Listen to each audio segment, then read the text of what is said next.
Jimmy Sexton, the agent for Pippen and Oakley. You're listening to the Out of Bounds Show, ESPN 105.9 The Zone. And, Steven, go ahead, man. So, 91, the Bulls win their first championship. You know, they knocked the Pistons to get to that point. And on Christmas Day, they played the Pistons in a televised rematch at noon. So, Christmas Eve, Oakley picks up the phone and calls Jimmy Sexton around 10:30, 11 o'clock at night, wish him a Merry Christmas. And then it becomes clear that the only reason he's calling him is because he needs help putting together a train set. So Sexton's like, all right, Charles, you got a big game tomorrow. You need to get in bed, get some rest. And then about an hour later, the phone rings, and it's Pippen calling Sexton. And Jimmy says, yeah, Merry Christmas, whatever. You got a big game. And he says, where are you? Are you in a bar? He goes, no, man, I'm on my way over to Oakley's house. So you know anything about putting together a train set? I mean, those guys didn't do a thing without calling Jimmy Sexton. It's incredible. So, pretty crazy. Yeah. So look, I'll hang up and listen to Rob J. All right. Have a great day. Thanks for the call, Stephen from Nashville weighing in. Hey, you're listening to the Out of Bounds Show, ESPN 105.9 The Zone. The SEC Insider Hit this morning is brought to you by Farm Bureau Insurance and favorites.com. Bundle your auto and home and save with your local Farm Bureau Insurance agent. They're in all 82 counties. They will be happy to help you with your auto and home insurance. We're live in the Bank Plus studio. Joining us on the Miller Lite guest line, our next guest covered many, many, many basketball players in the state of Mississippi, including no one covered Monte Ellis like Rob J., who was with WLBT for 22 years. And, Rob, good morning. How are you? Good morning, Bo. How you doing, man? I appreciate you calling. Oh, look, thanks for jumping on. This is a treat for us, and I know, like so many of us, you were excited about the Michael Jordan MJ documentary, The Last Dance, last night as we got the first of, 13 weeks, Blake? 10. And so everybody's excited about it. Before I get into the doc, I want to ask you this. Were you a Magic guy? Were you a Jordan guy? Were you a Bird guy? Were you an Isaiah guy? Where did you fall back then, Rob? Well, to be honest with you, I didn't like any of those guys. I'm a Knicks fan, so I like the Knicks. I like the Knicks, and to date myself, I go back to when Phil Jackson was a member of the Knicks. So I've been liking the Knicks a long, long time, and I hated Michael Jordan. and when I say hated, I don't mean hate as a person. He just killed the Knicks all the time. He killed the Knicks all the time, man. So I just developed a hatred for the Bulls and him and all those guys, man. Well, but I tell you, of those guys that you mentioned, I was an Isaiah Thomas fan because me too. He married my cousin. Really? He married my cousin. So we grew up being an Isaiah Thomas fan. Wow. Okay, so I was too. I fell in love with Isaiah in '81 when they won it at Indiana, and then once he got to the Pistons and up and running, I was obsessed with what they were doing.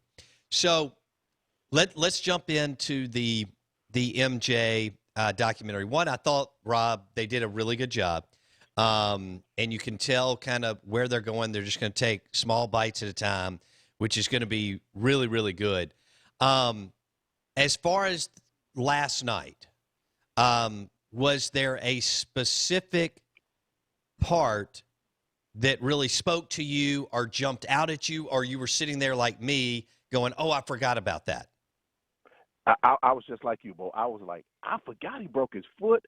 I forgot that, that he came in and he wasn't the star.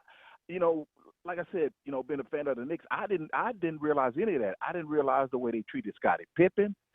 And I didn't realize that they gave him just 7 minutes to play when he was trying to come back from his broken foot. And it was very, very intriguing, man, to see that.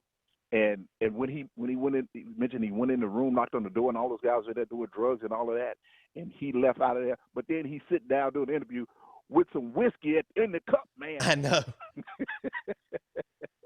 I thought about that right when we saw him last night. The fact that he had something that looked something bourbon, rum, or something in his cup as they were going back and forth to him. So Something else that I thought was interesting, Rob, and you're a little bit older than me, and you referenced the Knicks in the '70s, and so you grew up with Kareem and several others, Bill Walton, and so forever. And before that, it was Wilt and Russell, among others. So forever, the game was driven by 7-footers. And I don't know if you remember last night, but some of the players were like, "Well, we didn't think that a guy that size could dominate the league." Do you remember that from last night in the documentary? Oh yeah, absolutely. And I was like, oh man. So like you said, um, and how they didn't want to draft him, how Portland drafted Sam Bowie because it was the league was a center-driven league, and he just came in, man. That's what made me just realize this guy was amazing to come in and do what he did. And when they played the Celtics in the playoffs, and Larry Bird said all our guys were tall. I mean, Larry Bird, Bill Walton, McHale, Robert Perry, all those guys were tall, and then they were like, "What is this guy going to do?" And he just took over. They didn't win, but he took over, man. Rob J., 22 years at WLBT Sports. He joins us on the Miller Lite guest line. You're listening Out of Bounds on ESPN 105.9 The Zone. I don't think anybody, even Ali or Tiger, changed American sports like MJ. They rolled out the first of 10 episodes documentary last night. It was 2 hours, and it was fantastic. And basically, they're bouncing back and forth from Jordan 97, 98 Bulls and then taking you through high school and the early part of his career. I'll tell you something else that I thought was fascinating was the Roy Williams part of it. Roy Williams was an assistant coach at that point, Rob, at North Carolina. And Jordan telling him, "Hey, I'm going to be the best player that's ever played at North Carolina." And during that time, Rob, it's hard for us to wrap our brain around this. He wasn't even considered the best player on that team. James Worthy was considered a better player. Your thoughts? Absolutely. And when James Worthy said, "I'm the best player," and he said it didn't take him long to realize this guy is good. But yeah, I didn't know that Michael Jordan wasn't that good with North Carolina, and then he just worked himself, and he just kept working and working and became the best player in the country. And when he took the last shot, what got me was how they just detailed that. And Jordan said they had no clue I was going to take that shot against Georgetown. But Patrick Ewing kind of realized, man, they're giving it to him, and he made it. It was an amazing documentary that how he just willed himself to be so good, and like you said, when he told Roy Williams that he's going to be the best player, and I guess the coach just said, "Prove it to me," and he did. Ewing, that was my time too, and Georgetown was unbelievable. They would eventually get a title. No doubt they could have won another one as that game and some other things happened. But Ewing and Jordan are close now, and they got close on the Olympic team in '92. But can you imagine how Ewing feels because Jordan was his kryptonite, both college and pro? Rob? He sure was, man. Isn't that amazing how they would go on and Jordan beat him in college, and then would just he would be his roadblock in the NBA. I mean, at every turn he had to run into Michael Jordan, and Michael Jordan was the one that beat him.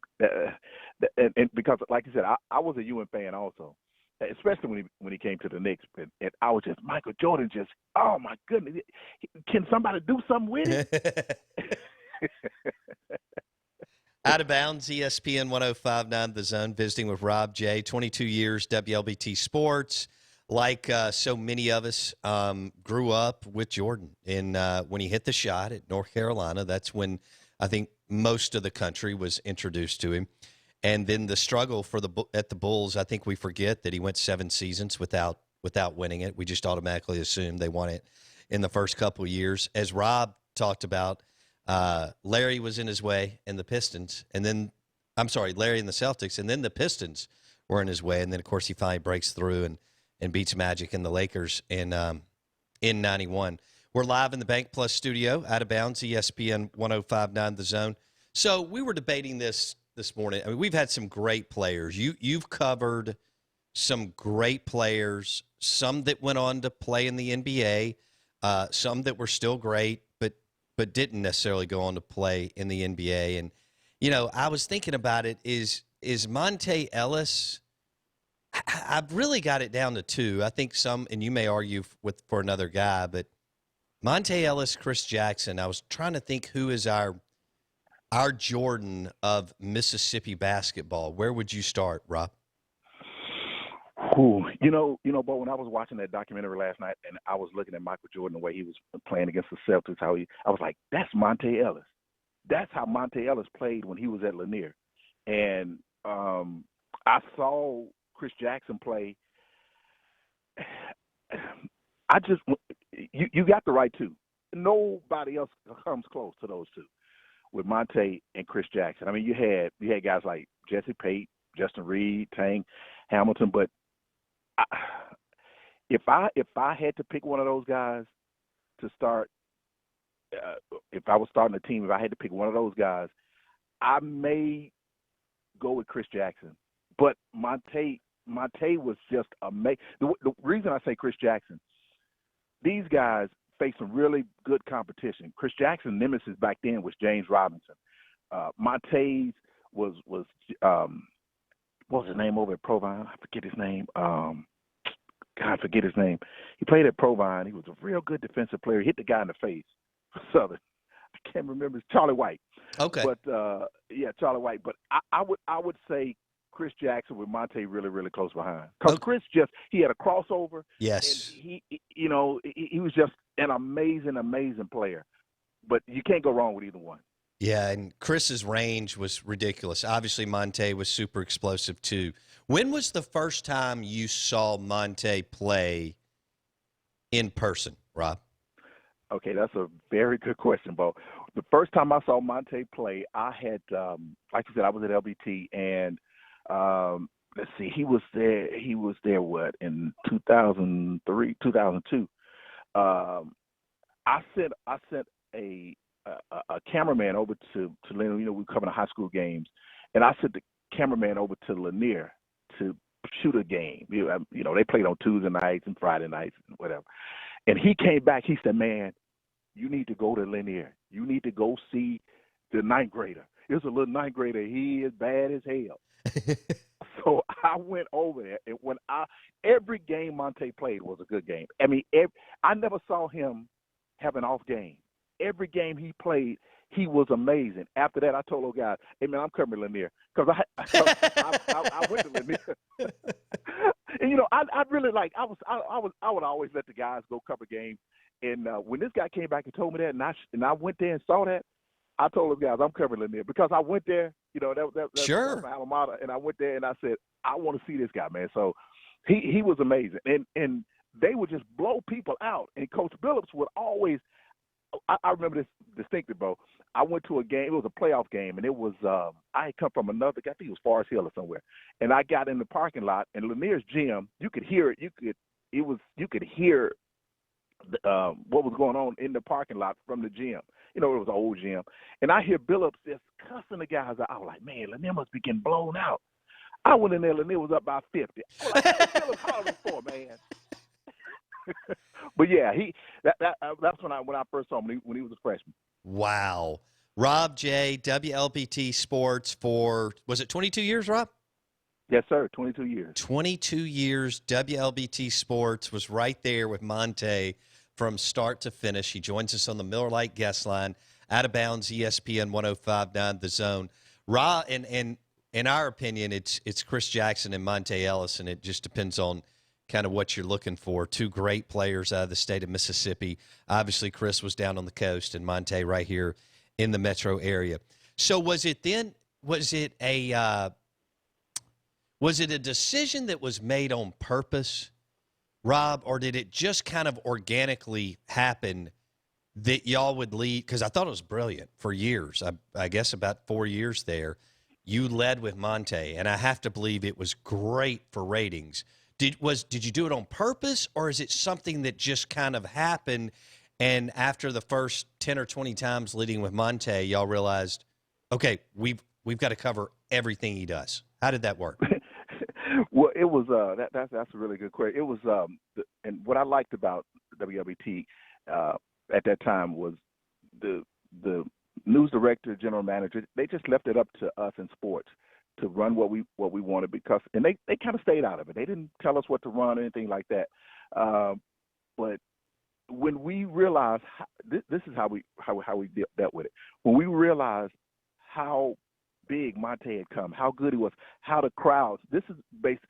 The crowds going to those games were always around the building, and I was like, man, if these people want to see this, this is what we got to start the sportscast off with.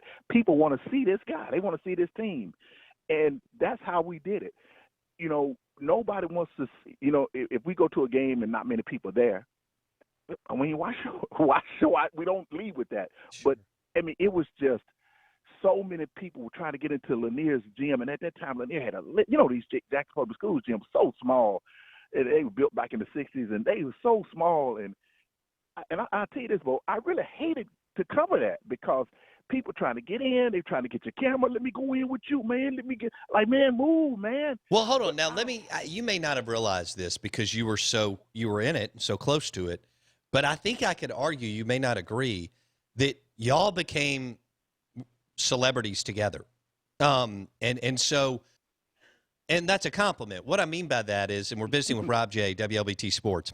Do you agree? I mean, people knew who you were, and you had been on LBT, and y'all had done a great job.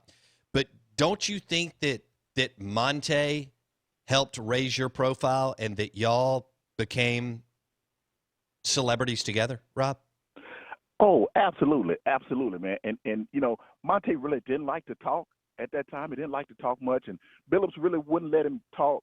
But what I would do, man, I would get on and I would, you know, just say something crazy about what he was doing, and I would just just make it fun, because, you know, he would do all kind of crazy things. I would give him nicknames, like I gave Tang Hamilton this nickname, Tang Bang the Cookie Man, and people and guys, man, from other schools were calling me, give me one, call me something, because I'm gonna call you something, all right. But yeah, I agree, man. With him being so popular, people would, you know, people would turn to us to see what I'm going to say about Monte. You're exactly right. Okay, let me ask you this. So the crowds you mentioned. So anywhere you went in the metro area and he was playing, once everybody caught the bug, the Monte fever, it was literally shoulder to shoulder, wasn't it? Anywhere. Oh my God. Oh, no doubt about it. Every gym, the only gym that I think that was the crowd was not like that was at Bailey Magnet, because Bailey was so bad that everybody knew Lanier was going to beat them by 100 or whatever. But Forest Hill, Provine, and, you know, for the most part, they would move those games to Forest Hill, which was the biggest gym at that time, of the JPS, still may be, you know, of the JPS schools. Forest Hill was the biggest school, so they would always move those games there, or they would move them to Jackson State sometimes. But yeah, it would, everywhere you go, it was standing room only. Rob J on the Miller Lite guest line, ESPN 105.9 The Zone, covered Monte among many other big-time Mississippi high school and college basketball players. And Rob joins us on the Out of Bounds show, sharing stories earlier on Michael Jordan and the documentary last night, tying it into two transcendent players that we had in the state, Chris Jackson and Monte Ellis. But Rob and LBT figured it out early that Monte was special and that you could lead just about every night with whatever he was doing. Okay, let me ask you this. NBA Mississippi State. Were you the first to know outside of his camp? And went because he broke Rick Stansberry's heart. I don't blame him for going to the NBA, but that was a big story, as you remember, Rob. So NBA, Mississippi State. When did you find out, and how, walk us through that? I found out that he was not going to go to Mississippi Right. State. Yes. I found out. I tell you when it was, Bo. It was that was a game. That was a game. It was a home game. I can't remember who they were playing, and they were giving away this sofa. They were giving away a sofa at halftime at Lanier. And after that game, somebody told me he's not going to go to Mississippi State. I can't remember who it was. I don't know if it was a coach, an assistant coach, but there was so many people around Monte, and I don't know how they kept it secret. I have no idea, because everybody knew what he was doing. Everybody knew what was going on, and and what I didn't like, there were just so many people around him that didn't mean him any good. And I'll give you an example. The night of the draft, he had this draft it wasn't at his home. It was at some event, and it was so hot in there that night, and it was packed in there. I'm like, look at all these people. So you had all these hangers-on in there. Monte didn't go in the first round. I know. After the last guy was picked in the first round, everybody cleared out of there. Everybody left. There was a few people left. You know, I think he was the first pick in the second round. I think he was first pick in the second round, and he was crying. He was mad, you know, that everybody had left. I was like, man, I said, and I even told him, I said, Monte, look, you got to leave these people alone, man. You see how they left when you didn't get picked in the first round? Come on, man. So, you know, I don't, like I said, I don't know how it stayed secret for that long. Incredible. I can still remember that to this day. The whole Monte, will he stay or will he? And the fact that he bet on himself, and like you said, was not drafted in the first round and yet still made it and had a really good career in the NBA, says a lot about, you know, his, I guess, intestinal fortitude, and that he just wasn't going to be denied. Well, all right, Rob, we're probably going to have to do this again, because going down memory lane, that was a blast, talking MJ and then tying it into a little bit of Chris Jackson, but a lot of Monte Ellis. Hey, thanks for getting up early for us today. I hope you're doing well. Stay safe, and we may have to do this again in a week or two, Rob. All right. Thank you so much, Bo. I appreciate it. Take care, bud. Rob J., 22 years, WLBT Sports, covered some great players, not just basketball, but Rob was in the thick of it when it came to big-time Mississippi high school and college basketball players. And there were several more that he covered, but none other than Monte. And, Blake, I'm sorry. I ran into a little bit of a time deal. We'll have him on again. You kind of hit what I wanted to ask. I was going to ask about, you know, how close he thought he was to going to Mississippi State and things like that. So, man, he broke. I'll never forget Rick Stansberry telling me, I don't know where we were. I guess maybe we were somewhere. Maybe we were here. I don't remember. But I remember it was a one-on-one conversation, Blake. Rick was one of the coaches that we covered that was, you know, always willing to do media. Yep. And I just remember him saying he broke my heart. Drafted in 2005, pick 40. Okay. So it's like the 8th pick of the second round or something like that. And had a wonderful career in the NBA. Yeah, played 12 years, 7 at Golden State, then bounced around to a couple places. He'll also be known as the guy that kind of, you know, what might have been, you know, the whole Steph Curry, Monte goes to where, the Bucks? Yes. Okay. Live in the Bank Plus studio, we're talking Michael Jordan documentary, and we've got a super cool giveaway for you as you weigh in. 601-885-ESPN is the text line.